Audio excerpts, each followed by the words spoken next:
كفتة الصينية بجد من احلى المرات اللي عملت فيها كفتة في حياتي.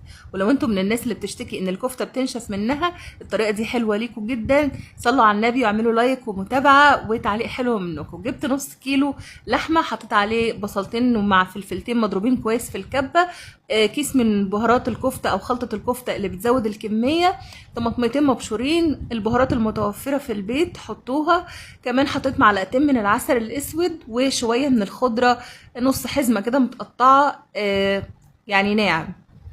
طبعا البهارات اللي هتحطوها من البيت فلفل، كمون، كزبرة براحتكم. وحطيت طبعا ملح.